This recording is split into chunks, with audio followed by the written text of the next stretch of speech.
네, 안녕하세요. 돌아온 신앙 열전 시간입니다. 오늘은 또 어떤 믿음의 선배님들을 만나보게 될까요? 네, 바로 아주 다복한 가정이자 단단한 믿음의 내공이 가지신 최필구 장로님과 최진양 권사님이십니다. 네, 그럼 소개를 또 직접 들어봐야겠죠? 두 분 간단하게 자기소개 부탁드립니다. 안녕하세요. 송탄 장로의 최필구 장로입니다. 안녕하세요. 최진양 권사입니다. 네, 본격적인 시작 전에 우리 파이팅 구호 외치고 해야겠죠? 제가 신앙 하면 다 같이 열전 해주세요. 신앙 열전! 네, 이번 편은 세 가지 스토리가 있는 신앙 열전 시간인데요. 크게 신앙 스토리, 러브 스토리, 그리고 자녀 스토리로 이루어져 있습니다. 네, 바로 이제 들어갈 건데요. 첫 번째 신앙 스토리의 질문은 단단한 믿음을 갖고 계신다는 소문이 아주 자자한데 어떻게 신앙을 가지게 되었는지 살펴보고 싶어요. 그거에 대해서 장로님부터 한번 답변 들어보겠습니다.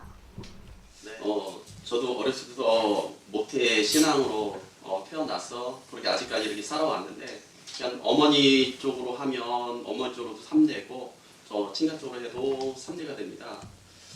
특별하게 뭐 내세울 만한 뭐 특별한 거는 없고요. 그냥 일반적인 가정에서 일반적인 기독교 생활을 기독교 이제 교육을 받았던 뭐 이런 가정이라고 보시면 되겠습니다. 부모님 두 분 다 모태신앙인이고 저는 아버지 쪽으로는 3대, 어머니 쪽으로는 4대째 신앙의 믿음의 가정이에요. 그리고 어머니 쪽으로는 신앙이 조선에 처음 들어왔을 때 증조 할아버지께서 신앙을 받아들이셨고, 친가 쪽으로는 이제 최근에 안 사실인데 무당한테 전보로 갔더니 야소를 믿어야지만이 된다고 해서 우리 할아버지 할머니께서 야소를 교회를 오게 되었고, 그리고 예수 믿는다는 것 때문에 본가에서 쫓겨나서 울산에서 정착하고 사셨다고 얘기 들었어요. 나 모태 신앙이시라고 들었는데요. 그러면 부모님으로부터 신앙 훈련을 잘 받으셨을 것 같아요. 혹시 어떤 식으로 받으셨는지 한번 여쭤보겠습니다. 저 같은 경우에는 성경을 읽어야지만이 용돈을 받을 수가 있었어요. 그리고 기도 생활을 혹독하게 엄마가 시키셨는데, 사건이 터지거나 뭐 내가 몸이 조금이라도 아프면 기도해라, 기도하면 된다 하시면서 40일 작정 기도를 시키시고, 그 다음에 시간을 체크해 주셔요. 매일 체크해 주시고, 그리고 그걸 끝나면 또다시 30일 작정 기도, 또 21일 단일 기도, 이렇게 기도 훈련을 계속되게 시켜주셨어요. 들어보니까 굉장히 체계적으로 어렸을 때부터 그런 훈련을 받으신 것 같아요. 특히 그런 기도를, 작정 기도를 하는 걸 어렸을 때부터 그렇게 익히시고 그런 게 굉장히 인상 깊게 느껴지는데요. 또 제가 듣기로는 아버지께서 놀이를 또 직접 만들어주셨다고 하시더라고요.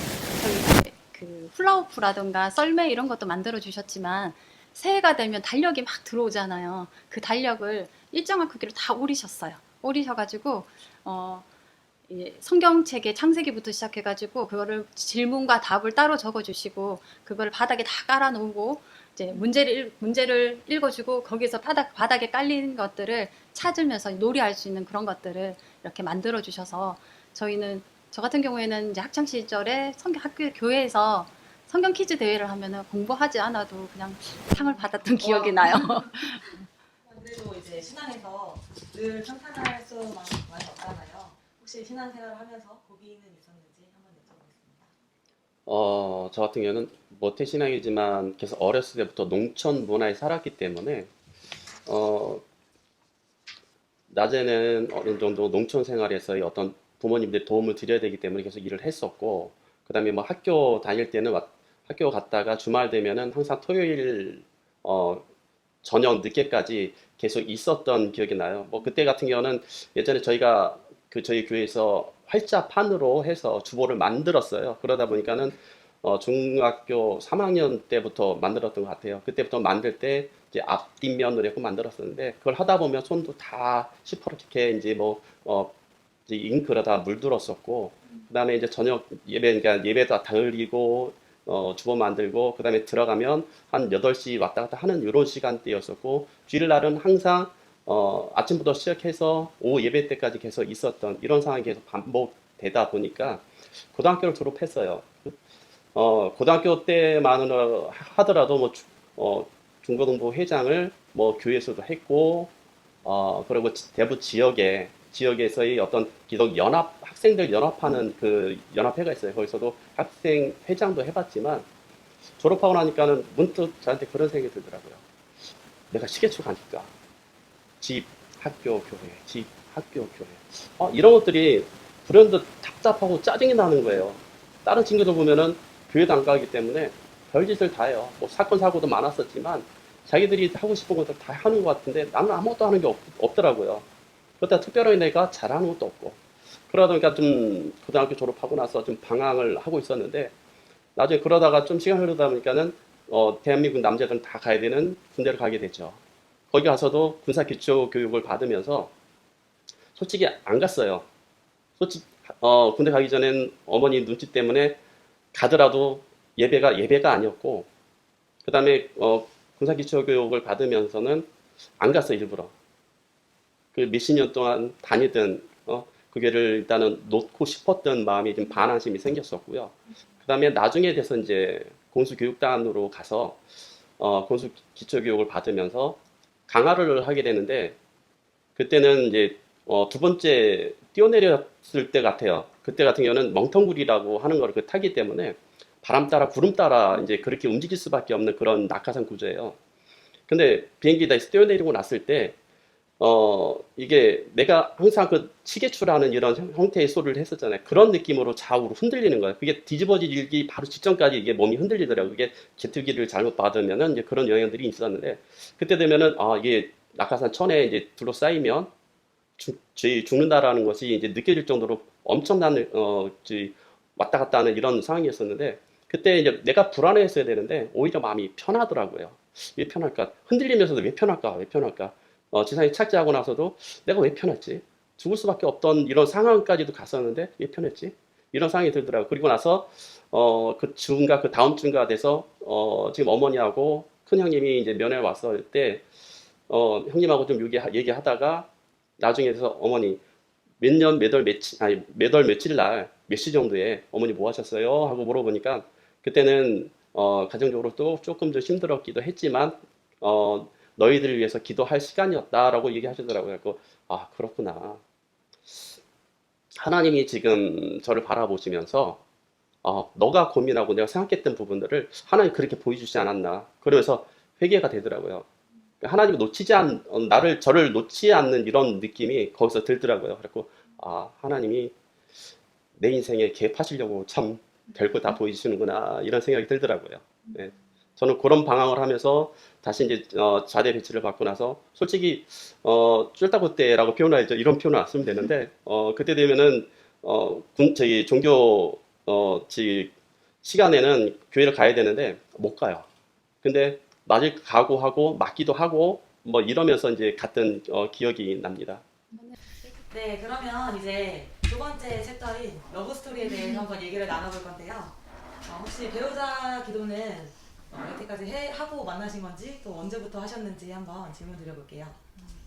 전 20대 초반 때부터 배우자를 위한 기도를 했어요. 처음에는 하나님 이런 남자를 만나게 해달라고 기도를 했는데 어느 순간에 이렇게 멋진 남자를 만났는데 과연 나는? 이라는 생각이 들더라고요. 그래서 제가 기도를 이렇게 하나님 저는 이런 여자가 되게 해주세요 하면서 잠언 31장의 말씀을 가지고 하나님 저 이런 현숙한 여인이 되게 해주세요 라고 기도했어요. 그러고 난 다음에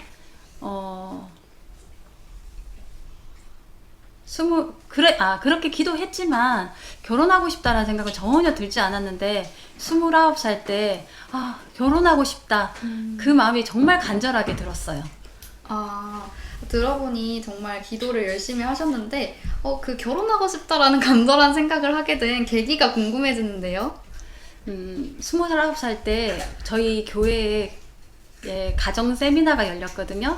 그때 선교사님께서 말씀 중에 남자분들 일어나십시오 하더라고요. 그러더니 일어나서 앞으로 나오십시오. 그리고 그 자리에 무릎을 꿇고 지금까지 아내들한테 잘못한 것들을 회개기도 하라고 하더라고요. 그랬더니 남편들이 이제 앞으로 나오고 복도에 의자 사이에 이제 무릎 꿇고 의자 위에 올라가고 막 그렇게 눈물 흘면서 기도하는데 한참을 기도하더니 이제 강사님께서 다시 아내들이여 일어나서 남편들을 찾아가십시오 하더라고요. 그래서 남편들을 찾아가면서 그 갔을 때 뒤에서 안아주고 남편을 위해서 기도해 주라는 모습을 그 소리를 듣고 그 모습을 보고 제가 나도 결혼하고 싶다라는 마음이 딱 들었어요. 그렇게 들었어요. 아, 네. 그러면은 배우자 기도와 또 이제 결혼하고 싶어진 그 마음이 딱 29살 때 드셨다고 했는데, 그렇다면은 장로님을 어떻게 만나게 됐는지 그 스토리도 한번 듣고 싶어요. 먼저 식구들이 평택으로 다 이사를 갔어요. 저 혼자 울산에 남아 있었거든요. 그래서 저는 이제 그 다음 해에 여기 평택으로 이사를 오기 위해서 원감 스님한테 저 올해까지만 일하겠습니다 라고 했더니 절대로 안 된대요. 1년만 더 하고 가래요. 저는 평택에서 이제 이사를 와서 제가 하고 싶은 것들을 다 계획하고 그 계획대로 모든 것들을 추진해 놓은 상태였거든요. 그랬는데 1년을 더 있으라고 하니 나 결혼도 해야 되는데 라는 생각이 들더라고요. 그래서 하나님 제 짝이 있는 곳에 제가 머물게 해주세요 라고 기도를 했는데 자꾸 울산으로 가더라고요. 저는 경기도 남자랑 결혼한다고 기도를 했는데 제 마음이 자꾸 울산으로 가는 거예요. 그래서 울산에 내 짝이 있나 싶어서 그때부터 울산 남자들을 다 쳐다봤는데 내 짝이 없더라고요. 그리고 했는데 시간은 아무리 흘러도 내 짝을 만날 수가 없어서 제가 하나님한테 내가 결혼하고 싶은 마음도 하나님이 주셨고 그랬기 때문에 이제 하나님이 내 짝을 예비해 놓으셨을 텐데 내 짝을 만날 수 없으니 나 12월 30일까지 못 만나면 절대로 결혼하지 않겠습니다 라고 했어요. 그런데 아무리 짝이 없더라고요. 그런데 어느 날 겨울방학을 앞두고 한 20며칠 아는 목사님이 전화가 왔어요. 진양아 너 방학 언제니? 그러더라고요. 그래서 제가 저 28일까지 출근하고 29일부터 방학이에요 했더니 그럼 주일날 30일날 대부도 들어와라 나 만나고 가라 사람 소개시켜줄게 그러더라고요. 그래서 네 하고 순종하는 마음에 갔어요. 갔는데 네. 만났어요. 그러면 궁금한 게 보통 이제 운명의 상대를 만나거나 이제 결혼할 상대를 만나면 느낌이 딱 이렇게 온다고 들었는데 과연 그랬는지가 궁금한데요. 목사님 주택에서 만났거든요. 딱 들어갔는데 소파에 딱 앉아 있더라고요, 장로님이. 근데 딱 보자마자 아니다 했어요. 그러고는 이제 목사님이 다 일어나래요. 일어나서 이제 소개를 시켜준다고 했는데 목사님이 어떻게? 첫 마디가 어떻게 였어요. 그리고 저희는 영문을 몰라 이렇게 쳐다보고 있으니까 목사님이랑 사모님이랑 서로 얼굴을 보면서 어떡하지? 그랬더니 둘 다 채필구, 채진양이었던 게 동성동본이었던 거예요. 그 다음에 얘기해주세요. 그 다음 스토리. 지금 항상 결혼하고서 이야기를 했지만은 서로 첫눈에 반한 이런 커플은 아니고요. 그래서 이제 만나고 나는데 목사님이 이제 그래도 한 20년 가까이를 준비하신 것 같아요. 그러니까 20년은 좀 아니고 한 저희 교회로 오시고 나서 그러니까는 3년 정도는 놓고 지금 염두에 두 사람 만나게 하기 위해서 했었는데 보자마자 서로 동성동본 이건 아니다. 이제 두 분이 결정을 내리고서 여기 없었던 것으로 합시다라고 하길래 그래도 여기까지 울산에서 여기까지 왔는데 그래서 나름 손님인데 해가지고 바로 우리 둘만 가고 어차피 되든 안 되든 우리 둘이 나가서 같이 이제 손님이니까 같이 나가서 커피숍 가서 이제 이야기 좀 하다가 그러고 오겠습니다라고 하고 둘만 빨리 나왔어요. 그러고서 같이 이야기를 하다 보니까 크리스찬으로서 이게 어떤 대화의 어떤 이 주제 자체가 이제 신앙적인 부분을 같이 이야기하다 보니까 서로 맞는 거예요. 솔직히 그때 역시도 저 역시도 신앙적인 부분이 같이 이야기하고 같이 나눌 수 있는 이런 사람들이 좀 없었던 것 같아요. 좀 답답했던 부분이죠. 그런 것들 때문에 이야기하다 보니까 코드가 맞더라고요. 이야기의 대화의 어떤 창부터 시작하고 좀 많이 맞아 들어갔어요. 그러다 같이 이야기하다가 이제 좀 헤어지게 됐죠. 이제 각자 이제 집으로 돌아가게 됐고 FD 신청을 했는데 예의상 네? 예의상 FD 신청을 했고 저도 한 번 딱 보면 아니다 하면 절대로 안 만났는데 그 12월 30일이 발목을 잡았어요. 그리고 경기도 남자가 발목을 잡아서 어쩔 수 없이 예의상 신청을 했으니까 또 만났는데 제가 두 번째 만남 후에 너무 추워서 감기가 그냥 제대로 걸렸어요. 그때 약을 사가지고 왔더라고요. 그 처방전 없이도 약을 구할 수 있는 곳에 가서 약을 사가지고 주더라고요. 그렇게 해서 세 번째 만남이 이루어지고 네 번째 만남에 만났는데 전화가 왔어요. 저희 친정 식구들한테서 둘이 만났는데 집에 들어올래? 그러더라고요. 그래서 들어갈래요? 했더니 들어가지? 그러고는 저희 식구들 다 모여 있는데 두 사람 들어갔어요. 들어가서 그런데 두 사람 보고 난 다음에 식구들이 마음에 들었나 봐요. 이쪽도 그렇고 저쪽도 그렇고 막 추진하더니 어느 순간에 결혼을 저희도 모르는 사이에 결혼에 눈 깜짝할 사이. 하게 되었죠. 쌍방의 합의하에가 아니고 그 어른들 합의하에 진행이 돼가지고 결혼식장에 둘 다 보니까 와 있더라고요. 눈 떠보니. 네, 그 두 분이 만난 스토리에서 정말 주님이 이끄시는 대로 그냥 쭉쭉쭉쭉 잘 진행이 된 것 같은데, 그럼 두 분께서는 혹시 확신을 가지고 결혼식장에 임했는지 궁금합니다. 저는 결혼 이제 신부 화장 싹 하고 웨딩드레스 딱 입고 인천에서 했거든요. 대구도 딱 들어가는 시화 방조제를 건너는데 내가 뭐 하는 거지? 내가 이 남자를 뭘 믿고 이 마음이 드는 거예요. 내가 미쳤어 라는 생각이 딱 들더라고요. 그랬는데 이제 어쨌든 신혼여행 가서 제가 둘째 날 이렇게 저녁에 딱 보는데 지갑 속에 핸드백 속에 돈이 딱 이제 큰 절값이랑 신혼여행 경비랑 숙박권 뭐 기타 등등 돈이 한 300~400만 원 현금을 가지고 있었는데 온데 간데 없이 사라졌더라고요. 그래서 나 어떡하지? 하면서 막 이제 그때부터 심란하기 시작하더라고요. 그때 장로님이 말해주세요. 갑자기 여행 중에 갑자기 돈이 없어졌대요. 그때만 하더라도 이제 금전적인 부분으로 봤을 때는 우리한테는 큰 돈이었죠. 큰 돈이었었는데 갑자기 없어졌다고 하니까 어떡하지? 라는 생각이 들더라고요. 근데 순간 그런 생각이 들더라고요. 만약에 강도가 들어와서 뭐 아내를 해하거나 아니면 우리가 잘못됐을 경우 이런 것보다 숫자에 그래 돈이 없어지는 게 오히려 더 낫다. 그래서 사람이 더 중요하다. 저는 그렇게 판단을 했고요. 내 아내가 된 사람이 다치지 않은 것만 해도 얼마나 감사하냐. 뭐 이런 것들이 막 스쳐 지나가더라고. 그래서 거기에 이제 제주도에 이제 외사촌 누님이 계셔가지고 돈은 없지만 어쨌든 신혼여행은 마무리 줘야 되겠고 돌아갈 비행기 티켓은 있고 그럼 잘 방도 없고 먹을 뭐 음식을 사 먹을 만한 돈도 없었기 때문에 SOS를 쳤죠 누님한테. 상황이 이러니까 좀 도와달라 해가지고 신혼여행 마무리 짓고 나서 이제 이제 수표가 좀 많았었기 때문에 잃어버리자마자 수표에 대한 수표 번호를 대략적으로 일단 찍어서 이제 지급 정지를 시켜놨었던 이런 상황이었고, 결론은 마지막에서 이제 법원 판결까지 받았는데 돈은 찾은 건 아무것도 없습니다. 그러니까 흔적 없이 이제 사라진 이런 결과가 이루어졌죠. 그때 저는 확신했어요. 아, 이런 남자라면 내 평생을 맡길 수 있겠구나. 함께 살 수 있겠구나. 돈은 잃어버렸지만 사람을 산 것 같아요. 하나님이 그때 확신을 주신 것 같아요.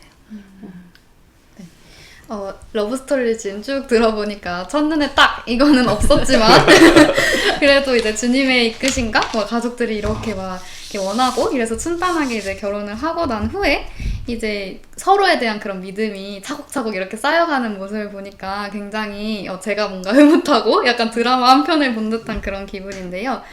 다음 질문은 우리가 이제 결혼을 또 하셨고 선배로서 우리가 크리스천의 결혼이라는 또 주제에 대해서 한마디씩 좀 해주셨으면 좋겠어요. 그래서 크리스천의 결혼에 대해서 그러면 우리가 명심해야 하는 게 뭐가 있을지에 대해서 먼저 권사님부터 한 말씀 들어볼 수 있을까요? 결혼은 이상이 아니라 현실이라고 생각해요. 저는 이상을 꿈꾸기보다는 하나님 이런 가정을 내가 꾸릴 수 있게끔 그런 여자가 되게 해달라고 기도하고, 그리고 기도한 대로 저는 기다렸어요. 그리고 끝까지 기다렸더니 하나님이 짝을 주셨거든요. 그러다 보니 저는 기도하면서 기다림이 가장 중요하다고 생각을 해요. 네, 장로님도 한 말씀. 지금에 와서 한번 지난 날을 생각해 보니까 그때마누라도 이제 나이는 먹었고 결혼해야 되겠고 이런 생각은 되게 정확하게 있었는데 하나님이 사람을 통해서 태초에 하나님이 우리 이 두 사람이 만날 수 있도록 계획하심이 느껴지는 이런 계획이 아닌가 싶어요. 이제 목사님 부부를 통해서 이제 그 두 분이 저와 최재환 권사를 놓고선 일단 기도를 많이 하셨고요. 그러면서 우리가 만나면서 현실적으로 봤을 때는 동성동부 같은 경우는 솔직히 진짜 뜨겁지 않으면 결혼 안 하거든요. 그리고 특별하지 않으면 이런 상태라면 집안에서도 반대를 하는 게 기본 상식이고요. 그렇다면 결혼해야 될 이유가 사실 이제 거의 없었던 이런 조건이었지만 하나님의 이끄심과 계획하심이 우리를 통해서 좀 보여주시지 않았나. 이런 가정을, 이런 사람을 같이 만날 수 있도록 또 하나님 계획하신 부분에 대해서 좀 지금 시간에 통해서도 감사의 고백밖에 나오는 부분이 이제 그렇게 감사할 수밖에 없는 것 같아요. 네, 두 분 다 기다림이라고 해주셨는데 정말 하나님의 그 계획 속에서 기다린다면은 언젠가는 다 이루어지시는 것 같아요. 그래서 저도 기다림으로 저의 미래의 배우자를 한번 기다려보겠습니다. 네, 그러면은 이제 하나님께서는 남편에게 돕는 배필로 아내를 주셨다고 했는데 장로님께서는 혹시 돕는 배필이라는 그 의미가 무엇이라고 생각하는지 말씀해 주실 수 있을까요? 우리가 살면서 결혼하고 나면 뭐 항상 우리가 하는 얘기잖아요. 먼저 지선제압을 해야 된다. 근데 그 말에는 좀 동의를 하지 않습니다. 어찌됐든 상황이 전혀 다른, 환경이 전혀 다른 곳에서 30년 전후를 살아왔어요. 요즘에 뭐 더 이제 늦게 만나는 분들 있고 일찍 만나는 분들이 있지만 근데 살아온 환경과 사고와 어떤 지역적인 특성 때문에 너무 다르거든요.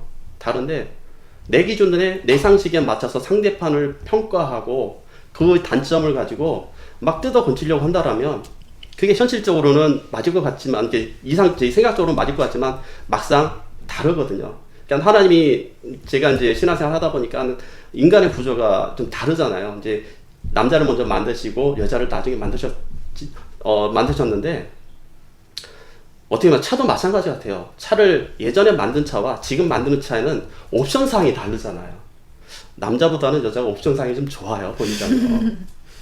그러다 보니까 남자의 실수를 일단은 좀 많이 커버해 줄 수 있는 것이 이제 여성들이 아닌가, 아내가 아닌가. 그냥 저는 아내가 저를 볼 때도 단점이 있을 거고 제가 아내를 볼 때도 단점이 있을 거예요. 서로를 인정해주고 이해해주고 그걸 맞춰줄 때 서로 분쟁이 안 생길 것이고 그런 것을 통해서 나중에 이어져가고 시간이 흐르면서 서로를 알아가고 서로를 맞춰주다 보면은 전혀 문제 생길 게 없고요. 돕는 배필이라는 자체가 저는 3남 1녀 중에 막내로 태어났지만 집안에서 대소사가 있으면 거의 제가 다 하는 격이 될 때가 많았어요.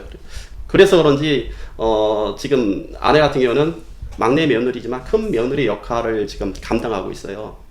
그리고 제가 이제 못했던 이런 부분들이 못하는 부분들을 중간에서 많이 챙겨줘요. 이제 이런 것들 보면은 좀 최진영 원사가 제 아내가 된 것 자체가 저에게서도 감사할 수밖에 없어요. 또 흔한 말로 농촌 종각 구제해주는 이런 상황이 되기도 하고요. 네. 네. 돕는 배필의 질문인데 뭔가 달달한 네, 아내 자랑과 네, 그런 러브스토리 또 한 번 들은 것 같은 네, 느낌인데요. 네, 두 분께서 이렇게 돕는 배필이라는 서로를 인정하고 이렇게 잘 사시는 모습이 매우 기감이 되는 것 같아요. 그러면 이제 세 번째 챕터로 넘어갈 건데요. 저희가 자녀 스토리에 대해서 안 들을 수가 없겠죠? 그래서 이제 두 분께서 자녀에 대해서 이제 얘기를 해주실 건데 자녀를 위한 기도도 했다고 알고 있는데 어떤 스토리가 있는지 한번 얘기해 주시겠어요? 저는 배우자를 위한 기도를 할 때 자녀를 위한 기도도 함께 했어요. 그래서 뭐 머리카락에서부터 시작해서 발톱에 이르기까지 뭐 성품에 이르기까지 모두 다 성별에 이르기까지 다 기도를 했는데 기도한 대로 하나님이 이제 자녀를 주셨고요. 그리고 또 이 아이들을 위해서 저희가 기도할 때 신명기 28장의 말씀대로 기도를 했거든요. 하나님 말씀을 듣고 그것을 행하면 내가 내 모든 민족 위에 뛰어나게 하실 것이라는 그 말씀대로 하고 너희들이 살아갈 때 하나님의 영광을 위해서 하나님 나라를 위해서 그렇게 살아야 된다. 그러면서 이제 아이들에게 양육을 했어요. 네, 그러면은 자녀를 양육하실 때 훈육적인 부분이 좀 중요하다고 생각이 되는데 훈육은 혹시 어떤 방법을 통해서 하셨는지 여쭤볼 수 있을까요? 성경에 초다를 아끼는 자는 자식을 미워하는 자라고 되어 있잖아요. 저는 매를 들어야 된다고 생각을 하거든요. 아이들이 이제 3살 때까지 매를 들어서 가르쳤을 때 안 들으면 7살까지, 그래도 안 들으면 13살까지 매를 들어서 그 아이를 가르쳐야 된다고 저는 생각을 해요. 최진양 권사가 이제 아이들을 이제 훈육하면서 어느 날 보니까 그러고 있더라고요. 애를 때려야 되는데, 애가 잘못했으면 애를 때려야 되는데 자기를 먼저 때리더라고요. 강도가 어떤지 체크를 하더라고요.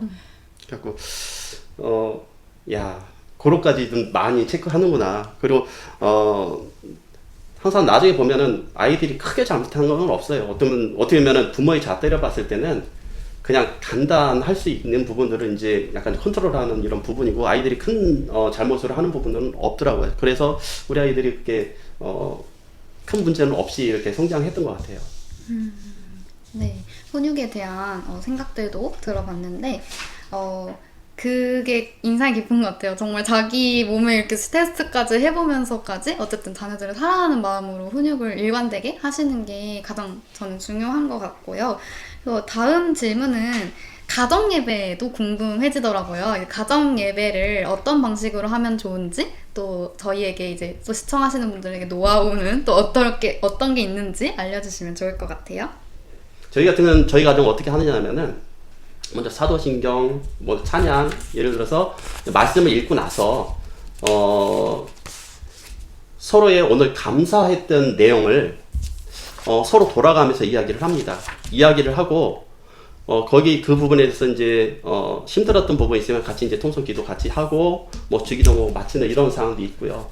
다시 이제 다른 방법으로 한다라면 말씀 읽고 우리가 흔히 하듯이 이제 큐티를 한다든지 이런 부분들을 통해서 이제 예배 형식을 조금씩 변화를 줘요. 그러니까 예배라는 부분 자체를 아이들이, 그러니까 우리 모두가 좀 또 예배 드려? 싫어. 답답해하고 이제 거부하는 이런 증상들을 좀 제거하려고 조금씩은 좀 노력을 하고 있습니다.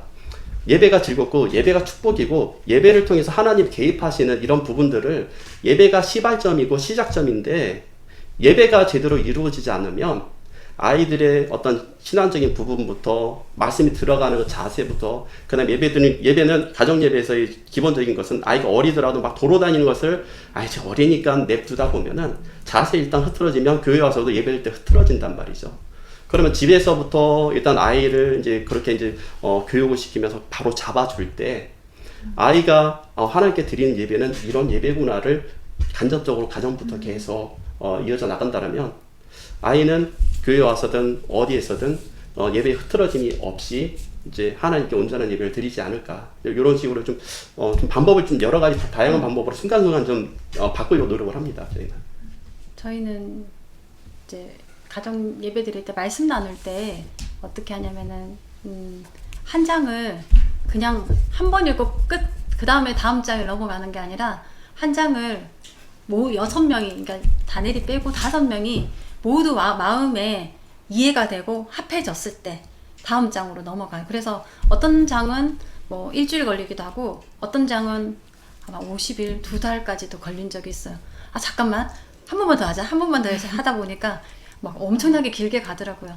근데 그러고 나니까 이제 로마서라든가 마태복음이라든가 이런 것들이 이제 그 하나님이 이렇게 말씀하셨구나 하면서 이해가 되고 용납이 되고, 또 용납이라기보다 이해가 되는 그런 시간들을 가질 수 있었던 것 같아요.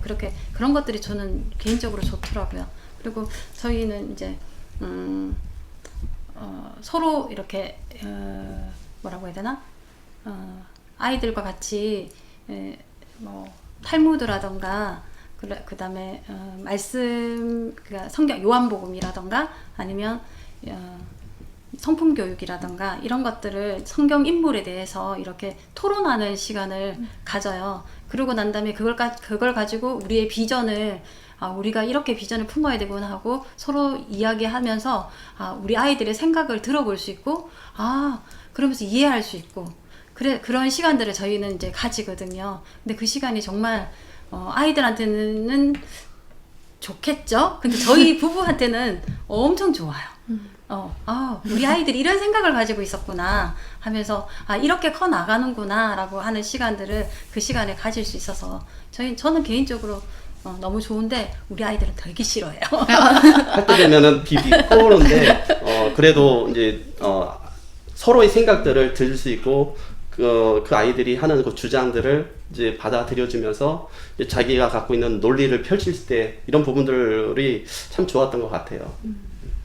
그러면 자녀들을 키우면서 지금 이제 10대인 자녀가 3명이나 됐는데 사춘기도 있었을 것 같아요. 혹시 그런 사춘기 같은 위기의 순간에는 어떻게 대처하셨는지 한번 말씀 부탁드리겠습니다. 저희 부부가 둘 다 사춘기가 없었어요. 그러다 보니 아이들한테도 사춘기는 없어. 사춘기는 절대로 용납하지 않아. 그거를 계속 강조를 했어요. 그러고 난 다음에 이제 우리 다인이가 사춘기 아닌 사춘기 뭐 그런 반항기가 왔을 때 저희가 이제 앉혀놓고 조근조근 이야기를 했죠. 왜 사춘기에 반항하면 안 되는지 설명을 했죠. 아이가 승질 내고 막 반항하는 이런 모습, 이제 사춘기니까라고 방치를 하면 그 사춘기가 나중에는 사탄이 이용할 수 있는 어떤 무기가 되더라고요. 저희는 그렇게 생각을 해요. 언젠가 터지긴 한다고 하지만은 뭐든지 터지기 시작하면은 하다못해 저는 그렇게 생각해요. 댐에서 바늘구멍만큼의 어떤 구멍이 생기기 시작하면 뻥 터져서 아예 없어지잖아요. 근데 그걸 빨리 막았을 때는 어떤가요? 그 죄라는 자체는요, 그 무시 못하는 이런 부분에서 그러니까는 아무것도 아닌 것 같은 부분에서 일단은 그 방치하다 보면은 그 죄라는 것은 커진다고 생각을 하고 있거든요. 사춘기라는 무기를 가지고 죄가 들어오는 이런 부분들은 저희는 원치 않는 이런 뭐 심리학적으로 보면은 말도 안 되는 소리고 그거는 이해 못할 상황이고 뭐 이렇게 뭐 얘기를 할 수 있겠지만은 그래요. 저는 사춘기라는 이런 부분들을 사탄이 즐거워할 수 있는 이런 공간, 이 틈을 보이지 않기 위해서 생길 수는 있지만 이제 반응을 할 시기는 있지만 좀 잠재우고 싶은 이런 게 좀 더 많이 강합니다. 예전에 목사님이 이제 그 영적 군사학교 할 때 성령님 내 속에 임재하셔서 내 마음 다스리게 해주세요라고 이렇게 가르쳐 주셨잖아요. 그것처럼 우리 아이들한테 이런 것들이 다 올라오려고 할 때, 폭발하려고 할 때 그렇게 기도하라고 했어요. 네 마음 성령님이 다스리게 해달라고. 한 번 폭발하면 계속적으로 폭발하니까 너 마음 네가 다스려야 돼. 제가 들어오지 못하도록.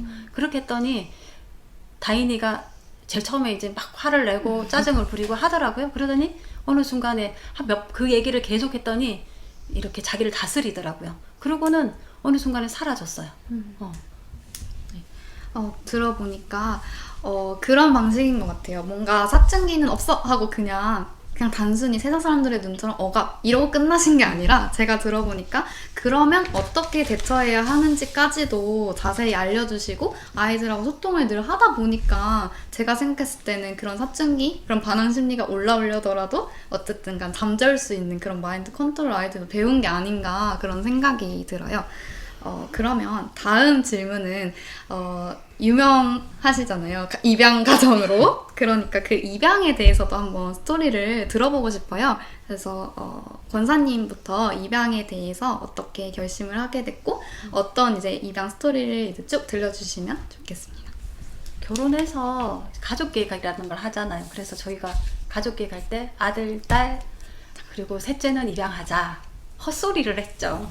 헛소리를 했는데 그걸 하나님이 다 들으셨어요. 그리고 그러는 중에 제가 이제 둘째를 낳고 솔직히 둘째를 좀 어렵게 낳았어요. 둘째를 어렵게 낳다 보니까 장로님이 바로 정관 수술을 해버리더라고요. 그러고 난데 근데 시간이 흐르니까 제가 셋째를 너무 가지고 싶어서 이제 장모님한테 셋째 가지고 싶다고 했더니 입양하자고 하더라고요. 말도 안 돼. 어떻게 입양을 해요? 내 주제에. 그때 했던 말은 헛소리예요. 말 그대로 헛소리고요. 입양이라고는 절대 있을 수 없다. 난 내 배 아파서 아기를 낳지 왜 입양하냐. 절대로 안 된다라고 거부했더니 계속 입양을 얘기하더라고요. 그래서 어느 순간에 그래? 입양? 그러면서 인터넷을 찾았어요. 막 찾아서 입양을 찾아봤더니 괜찮은 것 같아. 입양. 그래서 이제 그럼 입양하자 했더니 어느 순간 말바꾸기를 하더라고요. 입양 말고 애기 낳자. 그러더라고요. 그래서 제가 또 막 계속 하길래 그래? 그러면은 정관수술 한 거를 어떻게 하면 하나 딱 전화를 했더니 이제 그 상담하신 의사 선생님께서 산부인과 의사 선생님께서 정관수술 푸는 거 제일 잘하는 데는 아주대를 가래요. 거기 가면은 풀어도 나을 확률이 높다고 하더라고요. 그래서 이제 거기 가자고 다 꼬셨는데 어느 순간에 또 입양을 하자고 하더라고요. 이게 왔다 갔다 하더라고요. 왜 왔다 갔다 했을까요? 솔직히 편하게 살고 싶었어요. 지금 다인이가 어느 정도 컸을 때인데, 그때만이라도 똥꾸지기부터 시작해 애에 관련된 것들을 차에 한 가득씩 싣고 다녀야 되는 이런 부분들이 솔직히 싫었어요. 그렇기 때문에 도망가고 싶었던 거죠. 한 부분에서 이게 솔직한 인간의 저의 솔직한 대답이죠. 네. 그 입양 기간에 딱 찾아갔던 이제 제가 그래도 이렇게 다인이를 데리고 솔직히 입양 기간을 찾아갔어요. 상담을 받았어요. 아빠 빼고 셋이서 같이 가서 상담을 받는데 별로 시큰둥하게 별로 추천하고 싶지 않은 그렇게 말씀을 하시더라고요. 그러고는 쓱쓱쓱쓱 메모를 남겨주셔요. 이런 걸 가지고 가서 다음에 올 때는 이런 서류를 해 가지고 오십시오 하셨는데 저는 그걸 가방 핸드백에 딱 이제 집어넣고는 그 이후로 절대 전혀 꺼내지 않았고요. 어느 날 목사님이 입양을 해서 아이를 딱 데리고 왔을 때 아이를 보면서 제가 그런 생각을 했어요. 너무 마음이 아프다. 배가 고파도 아파도 울지 않는 아이 유신이를 보면서 진짜 마음이 많이 아팠어요. 내가 저런 아이 하나 품어야 된다는 생각이 들어서 그런 걸 놓고 기도하는 중에 둘이 마음이 하나가 된 거예요. 그 어느 날. 그리고 바로 입양 기간에 신청하고 그러고는 일주일 만에 아이를 보내주셨어요. 그렇게 입양이 된 거죠. 참고로 우리 가정은 주고 싶지 않았어요. 그 입양 기간에서. 왜? 당신은 다 갖춰져 있잖아. 딸이 없어, 아들이 없어. 더 이상 뭘 바래? 그러니까 당신은 100을 기준으로 해서 1번에서부터 100번까지 따지면 당신은 가정은 100번이다. 그리고 100번이 되더라도 다른 가정이 오면, 없는 가정이 오면 당신은 계속 밀릴 거다. 그런 얘기까지 들으면서 나름대로 이제 기다리기도 했지만 나름대로 포기도 했었던 이런 부분이 이제 왔다 갔다 하는 교차하는 시기였었죠, 그때가요. 저는 솔직히 이제 입양이라는 자체도 사실은 개념도 없고요. 의미도 잘 몰랐어요. 그렇지만 나중에 시간이 흐르면서 이제 그렇게까지 이제 하나님이 리드해 나가신 이런 몸 속에서 피할 수가 없더라고요. 피할 수가 없었기 때문에 입양이라는 것을 지금 하게 되었고요. 근래부터 이제 입양 모임들을 가면서 느껴졌던 게 그거예요. 입양 부모들이 입양 아이들을 바라보면서 너무 따뜻한 마음이 드는 거예요. 만약에 저 아이가 내 아이가 될 수 있고 이 아이가 저 사람의 아이가 될 수 있다, 이런 마음들, 그런 마음들이 다 통하는 것 같아요. 그래서 서로의 아이들을 바라보는 입양 부모들은 서로 좀 따뜻한 것들이 많더라고요. 그냥 서로 상대편 다른 가정 아이가 아프면 같이 아파하고 기뻐할 때는 같이 기뻐하는 이런 모습, 이런 모습들을 통해서 입양이라는 것이 이런 거구나. 그리고 매스컴에서 가끔 그러잖아요. 나쁜 이런 것들이 터지면 같이 이제 아파하는 이런 부분들도 이제 있고요. 그리고 입양하지 않은 이제 다른 부모들 같은 경우는 입양했다 그러면 진짜 대단하다고 그렇게 좋은 일을 할 수 있냐고. 근데 입양한 부모들이 제일 싫어하는 게 그거예요. 칭찬하는 거, 그걸 별로 싫어해요. 그냥 내 아이인데 뭘 칭찬 받을 이유도 없고 그냥 자연스러운 건데 그것이 뭘 축복은 당연히 해야 되겠지만은 그것이 이제 자랑거리 형식의 어떤 이런 행위는 아니거든요. 그냥 내 아이를 그냥 그대로 키우는 거예요. 그래서 아이를 이제 입양을 하면서 느껴졌던 것이 하나님이 우리를 입양하셨다는 자체의 이야기들이 좀 피부로 와닿는 이런 부분을 좀 느낄 수 있었던 부분. 그러면서 하나님이 우리를 얼마나 사랑하시는지 이런 것들을 좀 많이 배우는, 그러니까 이렇게 신앙생활을 하면서 예수를 믿으면서 하나님 사랑이 이런 거구나 간접 체험을 하는 이런 아름다운 계기가 이제 됐습니다. 네, 입양에 대해서 정말 장로님의 생각까지 잘 들어봤는데요. 정말 하나님의 사랑을 느낄 수 있는 그 부분이 정말 좋은 장점인 것 같아요. 그러면은 정말 마지막으로 그 사랑하는 우리 자녀들에게 권사님이랑 장로님께서 카메라 한번 보시고 영상 편지 한번 보내는 시간을 가져볼게요. 한번 자녀들에게 사랑으로 한 말씀 부탁드립니다. 이름도 불러주시면서 다혜야, 다인아, 다준아, 다네라. 부족한 엄마고 엄마도 처음이기 때문에 못한 것도 너무 많고 그런데 엄마가 참는 게 아니라 너네들이 참아줘서 너무나 고맙고 정말 사랑한다.